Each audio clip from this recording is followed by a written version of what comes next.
Hi hello ನಮಸ್ತೆ friends. ಚುನಾವಣೆಗೆ ದಿನಗಣನೆ ಶುರುವಾಗ್ತಾ ಇದ್ದ ಹಾಗೆ ತಮಿಳುನಾಡು ರಾಜಕೀಯದಲ್ಲಿ ಹೊಸ ಟ್ವಿಸ್ಟ್ಗಳು ಸಿಗ್ತಾ ಇದೆ. ಈವರೆಗೆ ಇಂಥವರೇ ಗೆಲ್ತಾರೆ ಅನ್ನೋ ಕಾನ್ಫಿಡೆನ್ಸ್ ಯಾರಲ್ಲೂ ಇಲ್ಲ. ಅದರಲ್ಲೂ ಸಿನಿಮಾ ನಟರು ರಾಜಕೀಯದಲ್ಲಿ ಅತ್ಯಂತ ದೊಡ್ಡ ಮಟ್ಟದಲ್ಲಿ ಸಕ್ಸಸ್ ಕಂಡ ರಾಜ್ಯದಲ್ಲಿ ಈ ಬಾರಿ ವಿಜಯ್ ಕೂಡ ಅದೃಷ್ಟ ಪರೀಕ್ಷೆಗೆ ಇಳಿದಿದ್ದಾರೆ. ಆದರೆ ವಿಜಯ್ಗೆ ಬ್ಯಾಕ್ ಟು ಬ್ಯಾಕ್ ಹೊಡೆತಗಳು ಬೀಳ್ತಾ ಇದ್ದು ಈಗ ಪರ್ಸನಲ್ ಲೈಫ್ ಕೂಡ ಬೀದಿಗೆ ಬಿದ್ದಿದೆ. ದಿನ ಬೆಳಗಾದ್ರೆ ವಿಜಯ್ ಪತ್ನಿ ಸಂಗೀತ ಹಾಗೂ ತ್ರಿಷಾ ಕುರಿತಂತೆ ಒಂದಲ್ಲ ಒಂದು ಸುದ್ದಿಗಳು ಬರ್ತಾನೆ ಇದೆ.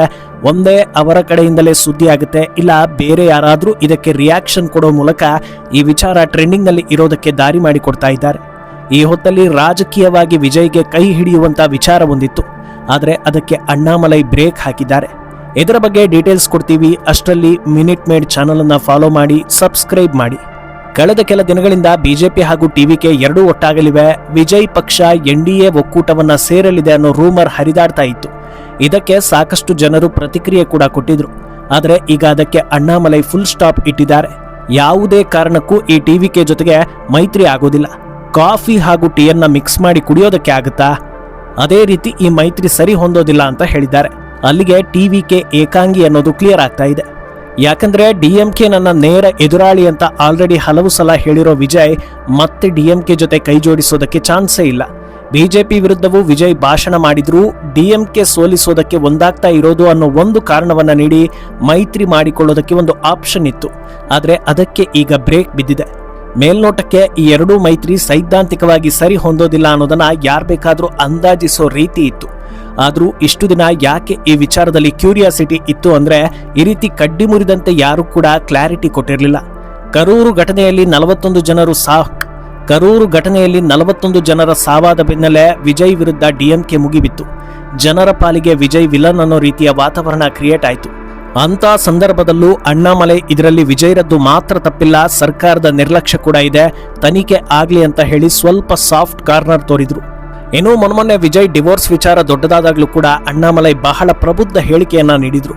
ಇದು ಅವರ ಕುಟುಂಬದ ವಿಚಾರ, ಕೋರ್ಟ್ನಲ್ಲಿ ನಿರ್ಧಾರ ಆಗಬೇಕು, ನಾವೆಲ್ಲ ಮಾತಾಡೋದು ಸರಿಯಲ್ಲ, ರಾಜಕೀಯ ವಿಚಾರ ಆದ್ರೆ ನಾನು ರಿಪ್ಲೈ ಮಾಡ್ತೀನಿ, ಆದ್ರೆ ಇಂಥ ಪರ್ಸನಲ್ ವಿಚಾರಗಳ ಬಗ್ಗೆ ಮಾತಾಡೋದು ಸರಿಯಲ್ಲ ಅಂತ ಹೇಳಿದ್ರು. ಇದು ಎಲ್ಲೋ ಒಂದು ಕಡೆ ವಿಜಯ್ಗೆ ಮೈತ್ರಿ ಆಪ್ಷನ್ ಇನ್ನೂ ಓಪನ್ ಆಗಿದೆ ಅನ್ನೋದಕ್ಕೆ ಪುಷ್ಟಿ ಕೊಡ್ತಾ ಇತ್ತು.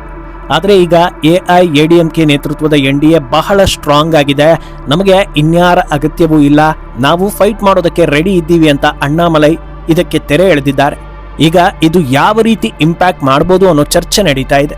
ಸದ್ಯದ ವಾತಾವರಣದ ಪ್ರಕಾರ AIADMK ಹಾಗೂ ಬಿಜೆಪಿ ಮತ್ತು ಮಿತ್ರರಿಗೆ ಫಿಕ್ಸ್ಡ್ ವೋಟರ್ಗಳಿದ್ದಾರೆ. ಆದರೆ ಇನ್ನೊಂದು ದಿಕ್ಕಲ್ಲಿ DMK ಹಾಗೂ TVK ನಡುವೆ ಜನರಿಗೆ ಕನ್ಫ್ಯೂಷನ್ ಆಗೋ ಸಾಧ್ಯತೆ ಇದೆ. ಯಾಕಂದ್ರೆ ಎರಡೂ ಪಕ್ಷಗಳ ಸಿದ್ಧಾಂತ ಒಂದೇ, ಆದ್ರೂ ವಿರುದ್ಧ ದಿಕ್ಕಲ್ಲಿ ನಿಂತಿದ್ದಾರೆ. ಯಾರಿಗೆ ವೋಟ್ ಹಾಕೋಣ ಅನ್ನೋ ಗೊಂದಲದಲ್ಲೇ ವೋಟ್ ಸ್ಪ್ಲಿಟ್ ಆಗ್ಬೋದಾ ಅಂತ ಅಂದಾಜಿಸಲಾಗ್ತಾ ಇದೆ. ಆದರೆ ಮೊದಲ ಬಾರಿಗೆ ರಾಜಕೀಯಕ್ಕೆ ಇಳಿದರೂ ವಿಜಯ್ ಸುಮಾರು 18% ವೋಟ್ ಶೇರ್ ಜೊತೆಗೆ ಸರಿಸುಮಾರು 20 ಸೀಟ್ಗಳನ್ನ ಗೆಲ್ಲೋ ಸಾಧ್ಯತೆ ಇದೆ ಅನ್ನೋದನ್ನ ಕೆಲವು ಸಮೀಕ್ಷೆಗಳು ಹೇಳ್ತಾ ಇವೆ. ಆದರೆ ಈ ಮೈತ್ರಿ ಅನ್ನೋದು ಕೇವಲ ಎಲೆಕ್ಷನ್ಗೆ ಮುನ್ನ ಮಾತ್ರ ಅಂತೇನೂ ಇಲ್ಲ. ಚುನಾವಣಾ ನಂತರದ ಮೈತ್ರಿಗಳಿಗೂ ಅವಕಾಶ ಇದೆ. ಒಂದು ವೇಳೆ 20 ಸೀಟ್ ಗೆದ್ದು ಆಚೆ ವಿಪಕ್ಷವೂ ಆಗೋದಿಲ್ಲ, ಈಚೆ ಅಧಿಕಾರವೂ ಇಲ್ಲ ಅನ್ನೋ ರೀತಿ ಆದ್ರೆ ಯಾರಾದ್ರೂ ಒಬ್ಬರ ಜೊತೆಗೆ ಹೋಗೋದೇ ಪರಿಹಾರ ಎನಿಸ್ಕೊಳ್ಳುತ್ತೆ. ಆದ್ರಿಂದ ರಿಸಲ್ಟ್ ವರೆಗೂ ಕುತೂಹಲ ಇದ್ದೇ ಇದೆ. ಈ ಸ್ಟೋರಿ ಬಗ್ಗೆ ನಿಮ್ಮ ಅನಿಸಿಕೆಯನ್ನ ಕಮೆಂಟ್ ಮಾಡಿ.